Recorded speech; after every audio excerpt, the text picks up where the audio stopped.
Welcome, hi, to the Completely Unnecessary Podcast, number 335. Fives and zeros. Crazy. We're in the fall now officially. Fall is fallen. Tuesday. Why are you yawning right in the beginning? Doesn't Tuesday, matter. September 27th. You have all the time in the world to yawn. 2022. That's yawning Ian Ferguson, the yawning Triceratops. Ian Ferguson. That's me. You need a T-shirt of that. Yawning Triceratops. I'm Pat Contry. We're actually wearing the Into the AM shirts. That's right. Use code Contry, CONTRI, to save on these nice graphic tees.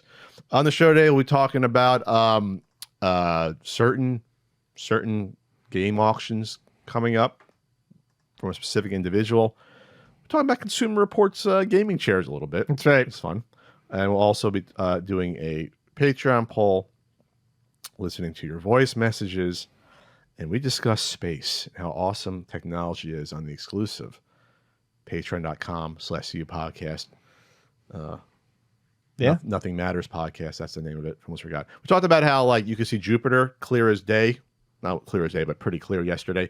And NASA crashed on purpose a satellite into an asteroid millions of miles away from the planet, which is incredible. We also discovered what the bedtimes are for space campers.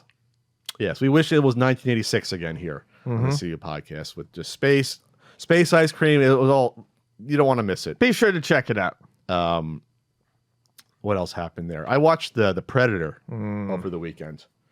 That was a mistake. The Predator came out in 2018. Not Predator 1987. The Predator. Right. 2018. Written and directed by Shane Black, who was Hawkins in the original Predator. Young Hawkins. Oh, that's right. So the story was, because Shane Black has written and directed a lot of things. He wrote Lethal Weapon. He's written He wrote and directed Kiss Kiss Bang Bang. He wrote and directed Iron Man 3, which most people love. He wrote and directed Nice Guys, which is amazing. If you haven't seen Nice Guys, go watch Nice. It's on Netflix. So he's written a lot of things. Last Boy Scout, people like that one, the Bruce Willis one. And never saw that one. It's supposed to be good. So he's been a prolific writer, usually on the action side, action with humor stuff. So the story was for Predator 87, they hired him. They said, "Oh, you're going to act in it, and you can help us punch up the script while you're here." And I think the story was basically, he's like, "Well, I don't want to do double duty. I'm not going to be writing it as I'm in the fucking jungle here. I'm going to be acting." Yeah. But that's why I got him on to do it. So I'm sure he punched it up here and there, because that's what he's known for. So, but then he wrote and directed The Predator 2018. That was a bad movie. And I've never seen Alien vs. Predator 2, which is supposed to be bad. It's supposed to be miserable. And I've never seen most of the first Alien vs. Predator, which I think is supposed to be kind of It's the first Alien versus Predator. My problem with it is it's actually it follows the comic pretty well. It uses some ideas. It's a good story. It's a good framing for it. It was released in that time where all between live action and CG, where all of the fights and action were quick cuts and you never really saw anything. Oh, God. You never really that was my problem with it. You didn't really see the action. Sure. So, and then I saw some of Predators, which was pretty good, where they take humans back to the Predator planet. Little by the books, but it was fine. It was fine. It was fine. This is not fine, this movie. And I think I had it DVR'd on YouTube TV. It's in the cloud, whatever, DVR. And I decided to check it out because it's like is it even 2 hours? 107 minutes. It moves along. It's billed as a science fiction action horror comedy. There's comedic elements on the Wikipedia, at least, because I've never seen this, so I'm just following along. I almost wanted to have this conversation after you saw it. Maybe I can. I'm not going to see it. So the cast is amazing for this movie. The cast includes people like Sterling K. Brown. You have Thomas Jane in it. You have Keegan-Michael Key in it, for example. So there's good. Yeah, those are good people. Yes, they're used like garbage in it. The characters are terrible, but so here's the premise of The Predator. The premise of The Predator is you figure out it starts with a space battle between, you realize it's two Predator ships from their homeworlds, and one escapes and comes to Earth, which ends up being the one on the run. You figure out there's two Predators in this movie. There's a regular Predator and there's a giant Predator. It's as big as the one in Prey, but I don't know if it's that species or something else. It sounds like it's something weird was going on with that. So the Predator crash lands, and then Boyd Holbrook's character, you would know who Boyd Holbrook is when you see him. He's like, I don't want to call anyone generic, but he's like the blonde action guy they get in some of these movies. He's the star of this. He's a sniper in the movie, and then it crash lands, and then he gets some technology back in his backpack, and of course Sterling K. Brown is just he's the evil government guy who's evil just to be evil, but he's always like chewing gum for some reason, and he has no regard for human life. So if you get in his way, he's going to kill you. So Sterling K. Brown wants to get back this Predator tech because they find the body. And this is the one that has Olivia Munn in it. And this was Olivia Munn. There was some weird stuff that happened in this. I'm reading about it. There was like a small role from one of Shane Black's friends that was a convicted sex offender. That a registered felony sex offender since 2010. Yeah, and Olivia Munn spoke out about it, and so the part was cut. It sounded like it was a meaningless cut anyway. Olivia Munn's character in this movie, all the characters like don't belong in the movie. That's the problem. So now going to the other ones, but I'll start with Olivia Munn. Olivia Munn plays a biologist that is brought on to examine the Predator body at a government facility. The reason she's brought on, I'm not even making this up. She's known as a biologist, and Sterling K., who's evil still, but like inviting her in to look at an alien body, which, by the way, is strapped on a gurney, Ian, with no real restraints. It's just like leathery. It's not like in like a cage. It's not in like an aluminum shell. It's sedated. It's alive and sedated, and it's just strapped down. So they go into decontamination before they can see the body. But they're not wearing any facial protection or breathing apparatus around an alien body. It's insane, but they have the rest of the hazmat suit on. Okay, the one redeeming thing about this movie, Jake Busey is in it, playing the son of Gary Busey's character from Predator 2. Oh, okay. It's the same last name, but he's only in the movie for 5 minutes, so it doesn't matter at the government facility. But it's a cool little tag on there. So Olivia Munn is brought on to examine the body, but does nothing. And the reason she's there in the story is that, well, I wrote a letter to the president when I was 6 years old saying I love science, and now I'm a biologist, and they cross-referenced my name, and that's why I was the chosen biologist to come look at the body. That was why they sought her out to come look at a fucking alien body that the government has. Like, that was literally in the movie, and it wasn't like a wink. They know it makes no sense. So, of course, the Predator is no longer sedated all of a sudden and literally just undoes the straps and kills everyone. Probably the best part of the movie. Kills all the scientists. At the same time this is happening, you can't make how bad this is. At the same time this is happening, right outside this government facility, which should be fucking locked down worse than anything like NORAD, but it's not. It looks like some just regular building somewhere, some biotech building. A bus with a bunch of bad acting soldiers that either have PTSD or shot their CO are on a bus. This ragtag group, including Thomas Jane and Keegan-Michael Key, they're on a bus outside this facility being transported to group therapy for some reason. Not making this up. At the same facility where they have an alien body, and of course the Predator escapes, and then those guys decide, hey, we should hunt down the Predator. And when I'm watching this movie, I can't tell, is this supposed to be a comedy the whole time? Am I supposed to be taking this whole thing seriously? Thomas Jane has Tourette's for no reason. Then he doesn't have Tourette's later in the movie, his character. Everything's played for a weird joke. The tone is all over the fucking map. Yeah, and sounds like it. It's just a very, very stupid script. Yeah, I'm not even getting into the action, but it's so, I don't know what to say. Shane Black just swung and missed, and you know he's usually a really good writer, and this was not it. Looks like there's quite a bit of talk about there being problematic representations of autism in the film. Okay, we're going to have to move on here, but. Okay. But real quick, can't hang up on this. The autistic child, which goes from being like not being able to communicate to a regular kid, it like swings back and forth during the movie. Doesn't make any sense. He's a regular kid. What's that? He's a regular. I mean, in terms of like the acting, he goes from not being able to communicate, all of a sudden he's communicating with everyone. But he figured out the Predator language because he's autistic, right?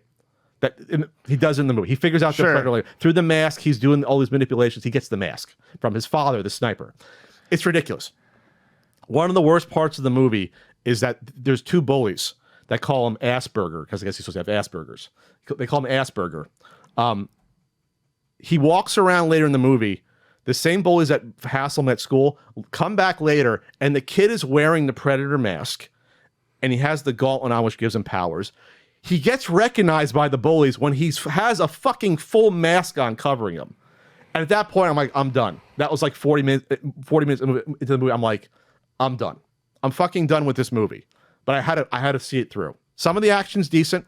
There's two different Predators, which is, for a time, there's two different Predators. Spoilers, the one kills the other. And the ending, okay, I'll give away the ending. The ending is this.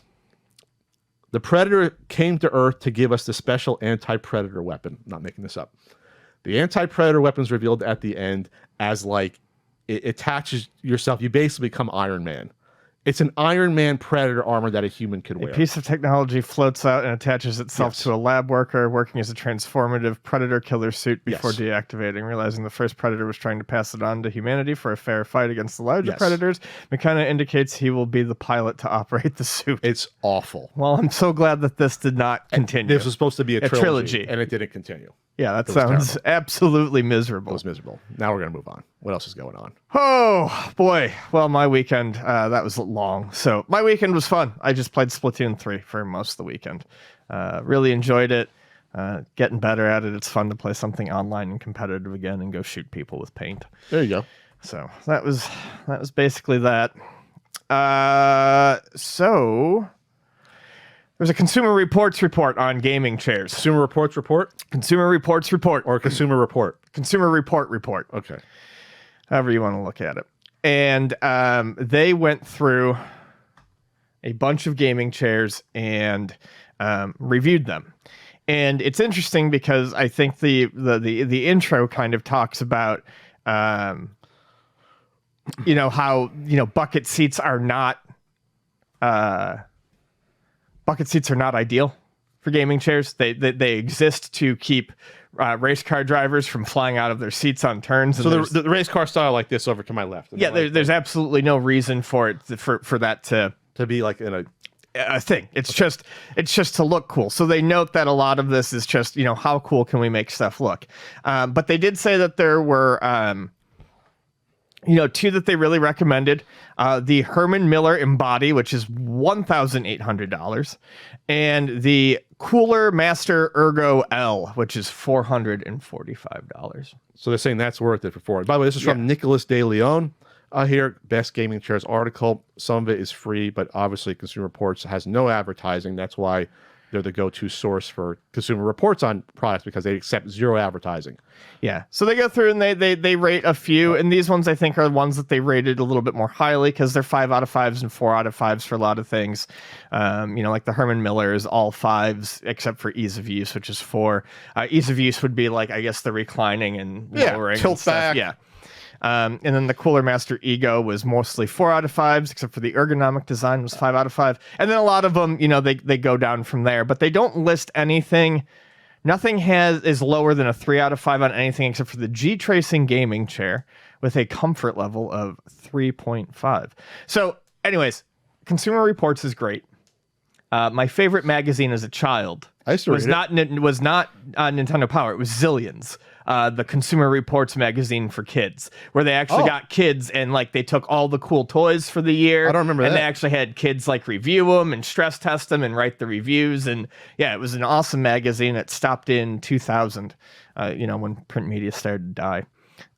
So yeah, Consumer Reports, always good to look at. And I just like that this article justified what I've always said. So many of these just look cool, but they're not comfortable to sit in. Well, is there a TLDR that if you eyeball it, that is there any correlation between the pricier it is, the more comfortable it is, or is it all over the map? It's all over the map. That's why I thought. It's all over the map. That's why they there is the one that got, I think, the worst rating, I think, is only $180. But like I said, when they announced, and Consumer Reports is good about doing this with most things. They give you a price range. They're like, if you've got the money, this is a good one to get. Sure. And if you've got That's less money, value. this $450 is better too. That's why I like them. I think this chair is really comfortable that we're sitting in right now. I don't like this chair. You and I are different. And I think a lot of it comes down to personal Sitting personal back? preference, But the point is that like this chair is not super expensive. I think these chairs were under 100 each. I think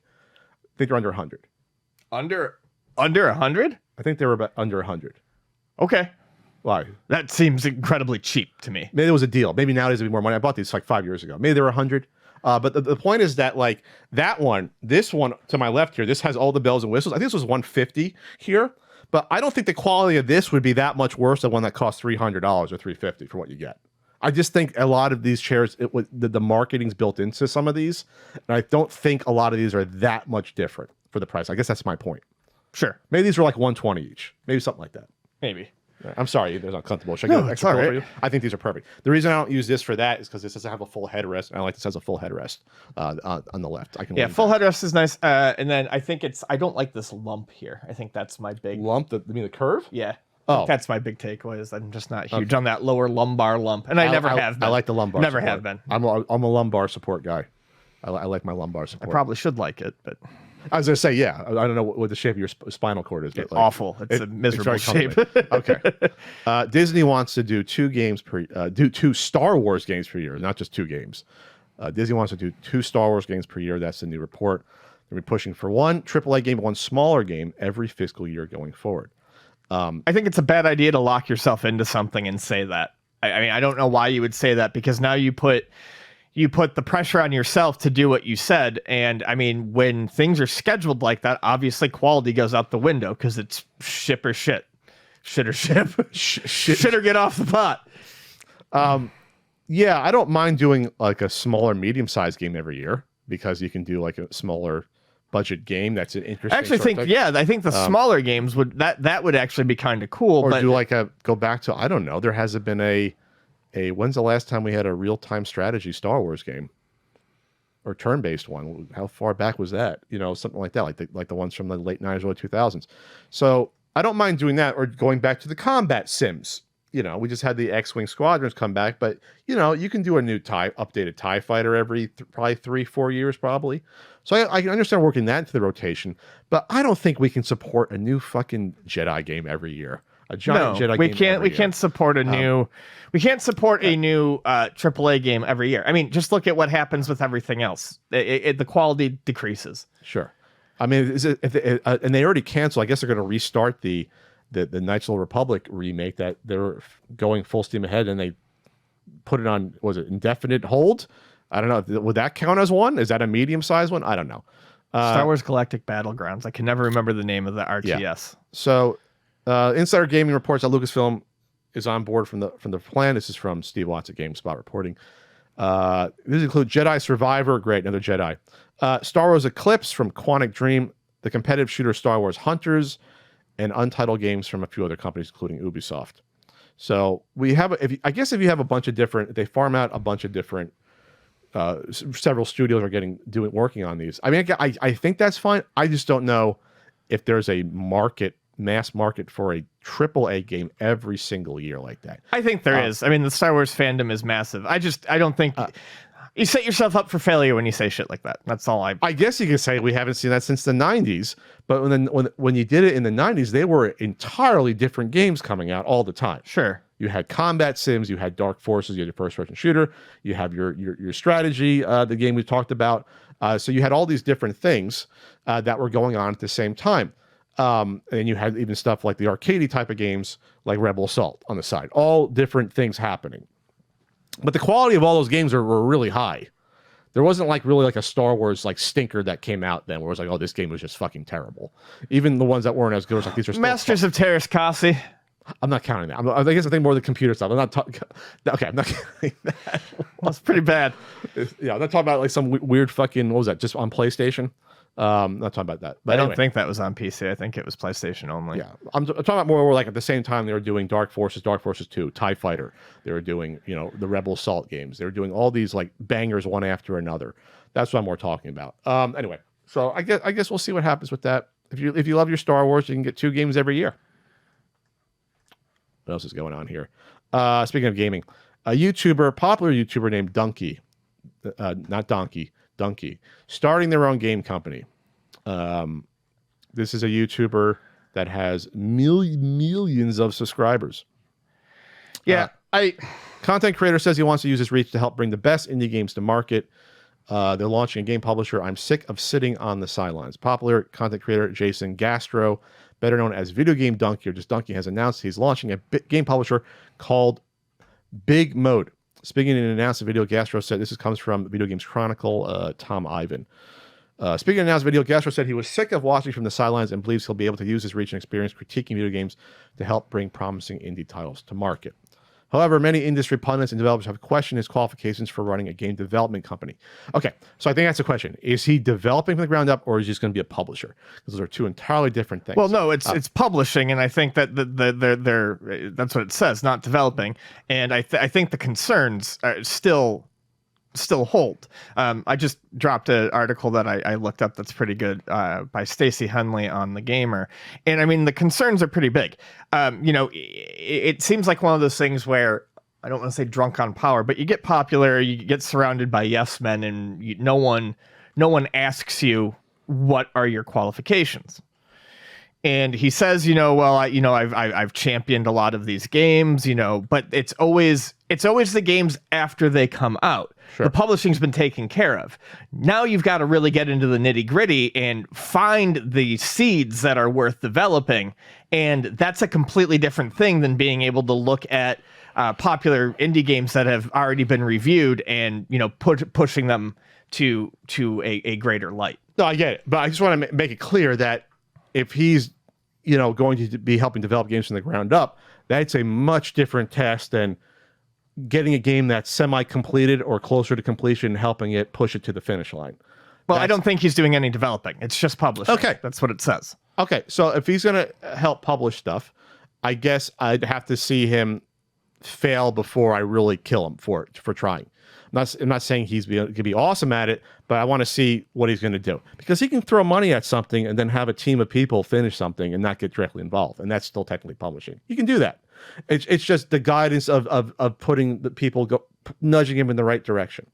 So that's important, I think, to delineate on that. But no, there's no guarantee just because he gets involved it's going to be a hit. Absolutely not. Right. He doesn't have the knowledge to do it just because you played a lot of games. It's really simple to identify good and bad games. It's almost especially after they're out. Yes. It's not a magic skill. No, it's not. It's not.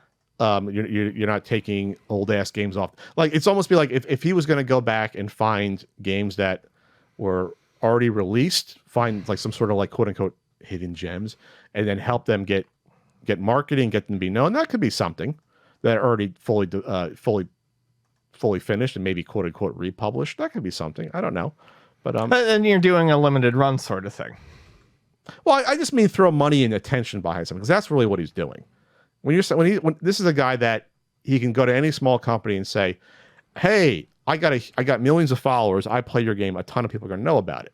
So the marketing is baked in because he's a big influencer. Then it's just, okay, well, what else are you going to do logistically to help this game get out? What are you going to do? What sort of support are you going to get? Do you have any other access to people to help? I got a T-shirt stuck underneath me. I'm sorry. Here, it's bothering me. So that's the thing. So you see this being more of a disaster than me? I just will have to wait and see. But you're more bearish on it. I'm more like neutral. I'm like, he might fuck up. He might do something. We'll see. Let's put it this way, though. After that, I'll just say this: the announcement video was a little pretentious. Yes, I will say that. And I would honestly, I don't see the advantage of announcing it. Like, why not just do it and say, "Hey, this game's coming out and I'm publishing it"? Because it's all about attention. Okay, well, that's the argument to be made. But that's the thing. If I was doing that, I would not be like, "Oh, this is the next big thing coming." But all these, like, fucking, what's his name? Dr. Films Dr. Kids. Douchebag. Dr. Films Kids in Bathrooms. He has this big game coming out. It's the biggest thing ever, and we see the first footage, and it's hot garbage so far. Right. So, what else is going on here? 50th anniversary of the Magnavox Odyssey. Missed this. A 5 and a 0. A 5 and a 0. That's a big one that we did not really cover. Yeah. They're doing a really nice. What's the word I'm looking for? They're doing a nice. It's not a display. Mm-hmm. The fuck is? What am I trying to say? Exhibit. Exhibit. Thank you. Jesus fucking Christ, my brain. I think it's in the URL. Exhibitions. It's there. Oh, shut up. It is. An exhibit. They're doing a really nice exhibit at the Chicago Game Space, which is something I honestly didn't know about until we got this. We got this article, and honestly, it sounds pretty fucking cool. The Chicago Game Space. I would go visit. Yeah, I googled it, and I was like, I googled Odyssey 50th anniversary, and this came up. So this is running till October 16th at the Chicago Game Space. Anyone in Chicago ever going here? It's I guess another video game museum that we didn't know about. So it'll have an original Odyssey and all the game components from the Game Space collection, a brief video interview with Odyssey inventor Ralph Baer, and gameplay documentation, and Baer's 1966 patent design for a device to play video games on television. I think it would be a cool exhibit to go see, especially because with Odysseys, you rarely have all the components and shit with it. The overlays and things like that. So it'd be nice to see that stuff. You need the overlays. They look like they're in really good shape. Do they have the shooting gallery there? I mean, they don't want to show like a realistic looking rifle there. Yeah, I don't know. I don't see that. Because to me, that's the coolest thing, having the light gun thing on it. Right. You know, early was that the first light gun? It must have been one of them. That must have came out like a year after, like 73 or so. The shooting rifle. There was a link I found that Frank Cifaldi tweeted out about going more into the back history of Ralph and his assistants putting together the ideas and the sketchings and the ideas of what this was going to be functionally. It was an interesting article.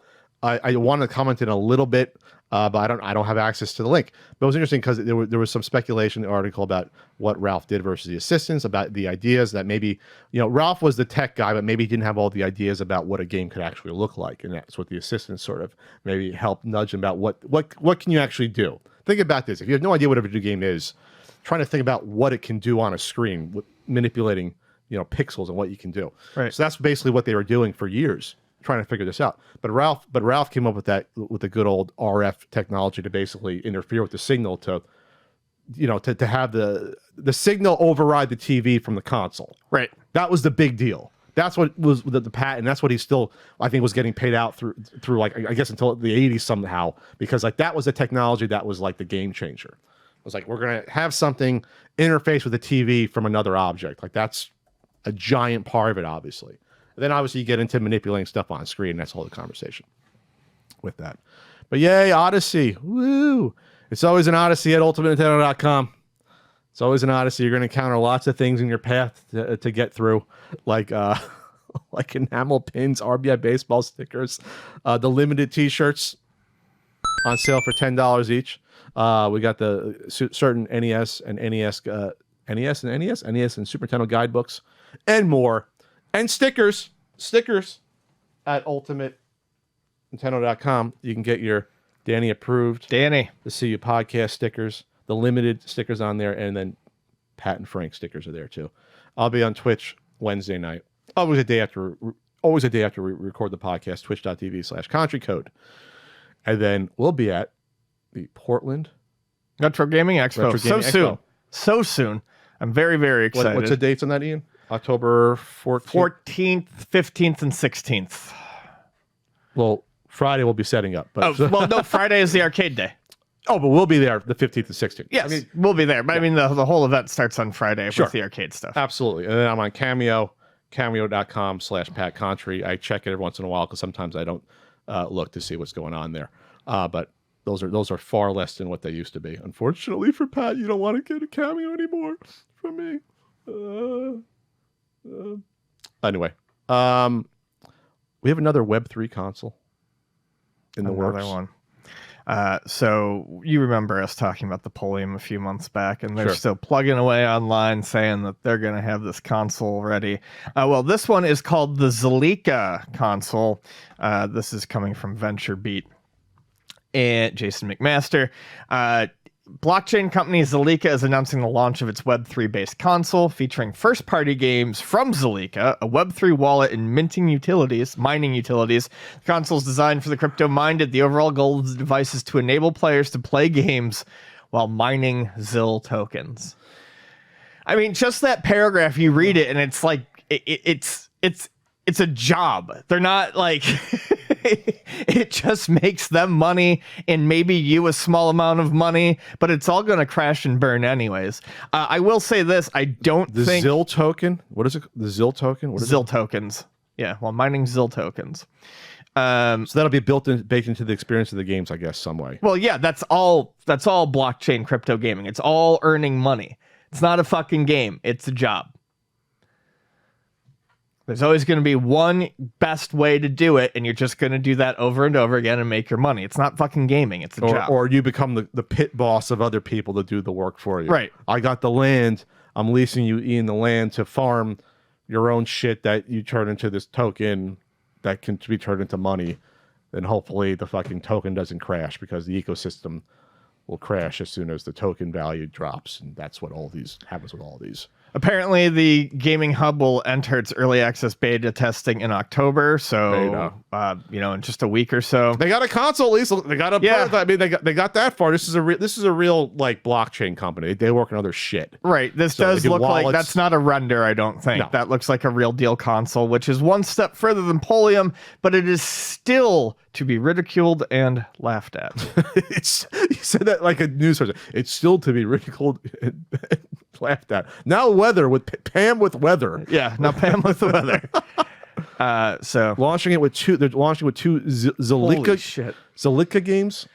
Why do all these console names are diseases? Yeah, Zilliqa and Polium. Like, why are these all like exotic diseases? Like things that we've had vaccines for. Yes. What's happening here? They're going to pre-order in Q1 of 2023. About 2 years too late, but hey, what are you going to do? Even a year too late. Yeah. We'll just say the first quarter of this year was the last hurrah for NFTs, probably, right? About 6 months ago. Yeah. The people were like, don't forget Starbucks is going to get people interested in them again. Yes, absolutely. Fucking Christ. We have an update. Uh-oh. We do. Also tonight, an update. So the GTA 6 hacker was arrested. It was a 17-year-old in London. Yeah. Crazy. London police say the teenager was arrested as part of an investigation by the UK's cyber crime unit. Zach Zwiesen reports from Kotaku on this. They announced that they arrested a 17-year-old from Oxfordshire Thursday morning. While the police have yet to confirm why, it's been reported that the teen was arrested in connection with the recent Uber and GTA 6 leaks. I'm not familiar with what the Uber leaks were. I'll look that up. Uber yeah, leaks. I'm not certain what that is either, but I remember hearing about it only because they mentioned it when the story broke, because the hacker was actually at 17 not smart enough to not be like, I did the Uber leaks as well. Like they took credit for it. So it looked like it was a bunch of confidential files that were pulled that said like Uber broke laws, duped police, and secretly lobbied governments. The leak reveals 124,000 confidential documents were leaked. Holy shit. So a treasure trove this person got. This teen? I guess it's the same person? The same kid? Yeah. Okay, so that was that, and this is this. The leaked documents pulled back the curtain on the methods Uber used to lay the foundations for its empire. There's a whole series about that with Joseph Gordon-Levitt that came out about the Uber founder, like trying to, like going after cities and making sure that everything was cool, things like that. Greasing the wheels and things of that nature. It's a whole empire. So, all right. So he'll do some prison time, then maybe they'll white hat him. They'll get him on board cybersecurity. Yeah, I mean I hopefully try to turn that kid's life around. But he's gonna do some time. There's some E3 bullshit. Oh yeah, he's definitely gonna do something. Yeah. Some E3 bullshit. This is just I hate this. I hate this. E3 is coming back in 2023. The gaming industry event looks to rekindle its old in-person magic June 13th through 16th. Oh, boy. That's what it says. This is from CNET. Sean Keane reporting on this. And they said that they want to reunite the gaming industry. Just like the most stupid, fluffy, nothing words. What does reunite the gaming industry mean? They are bringing back the separate days. They're bringing back press-only days. That will run from, what did they say? So industry people and media, Sunday, June 11th is when it kicks off. E3 business days are for industry media and people. Those will happen Tuesday, June 13th to Thursday, June 15th. The business and media elements will be in separate parts. Members of the public will be able to have their public tickets June 15th and Friday, June 16th. And all I have to say about this is I just don't think this is going to work. Reunite the games industry means fucking nothing in a world with the internet. And once again, we have just outgrown the use for something like E3. Sony, Microsoft, Nintendo, all do their own events. Ubisoft, all do their own events EA. with their own announcements. And, that's the most important stuff is really the console, the manufacturers detailing what's coming to their consoles. We don't need these big Ubisoft showcases anymore. We also don't have the need for this to happen, as we've talked about many times. There's no reason for this to happen at one specific time of the year just because. We've talked about the business realities of the past where you want to push this shit in June so you can have it on the shelves by Christmas. There was a marketing reason there too. You want to get all this news out and have all your stuff ready for the holiday season. But anyone can do those announcements at any time. Nintendo was honestly one of the first companies to really realize how pointless E3 was years and years and years ago when they stopped doing, a big, presentation. The Nokia Theater presentation. Yeah, they stopped doing the presentation. The one where I saw the Wii U announced in 2012. They don't need to do it. The directs handle everything. I went to how many E3s in a row? 3 or 4 for Retroware. I went to 11, I went to 12, and I think I went to 13. Yeah, I went to 3 in a row. Do you feel special going to E3? I'm thinking 12 years ago. Do you feel special? You feel like it's cool to go back then. This is 12 years ago. It was much cooler. Like in the late 90s and throughout the 2000s, that was where people wanted to be. Everyone wanted to win a ticket to go to E3. This is the first time, we sampled the Wii U before it came out. Right. That was cool. A very rudimentary Wii U. Very rudimentary.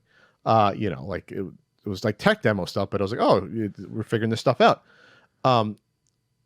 But you're still dealing with massive lines. Like, I mean, it was a 4-day event, E3, right?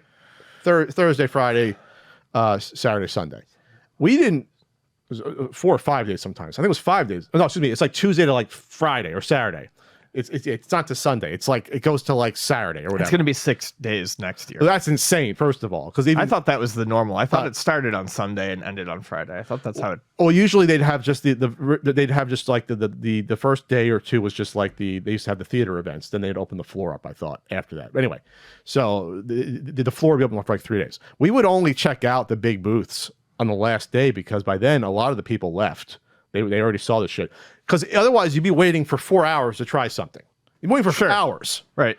Some of the stuff like I remember the Alien versus Predator game that came out around 2013 or whatever, the multiplayer one. That rough one. I think that was a little bit earlier. But we played against the devs and got our asses kicked. It was Space Marines versus the Aliens, whatever the hell it was. So that was cool. That wasn't waiting more than like 45 minutes. But if you wanted to play like the Wii U stuff, or if you wanted to play whatever the latest not like the big title stuff for Sony on the first days, you're waiting hours. You're just sitting there, and when it was media only, I guess it wasn't a big a deal. But I guess there were some people that wouldn't mind spending hundreds of dollars to wait hours to sample something for 5 minutes. But that's what it is. I just think I don't know.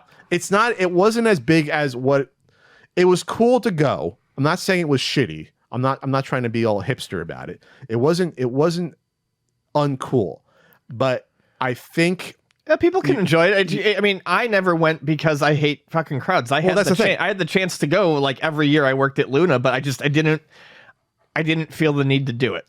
That's the thing, and not that I want to get COVID deniers in the comments or whatever, but like we're still in a pandemic. Like we still have multiple thousands of people dying every year in the U.S. from this shit. I think it's like 3,000 or 3,500 every week that are still dying from this.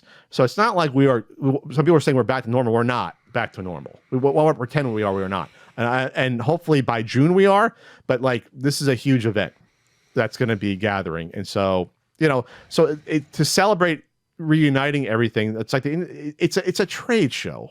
It's not Right. We're not sharing ice cream cake. Well, this isn't even like a convention, like a MagFest or a Portland where people get together and have fun together. This is, I mean, you do get some of that, but that's not its intended purpose. No, it's not the intended purpose. It's to advertise new products coming out. Right. That's exactly. Let's stop pretending that it's this feel good celebration of gaming. And they invite like influencers out for some stuff. Maybe there's always like the parties and shit that used to happen. You get like the invites. All right, where's the Ubisoft parties? You get invited to that shit. They used to do that. I don't know if they probably don't spend that amount of money anymore. But that's what it used to be. It was the OG schmoozing people in person with drinks and things like that and free food. I don't think that happens anymore. No, so not so much. It is what it is.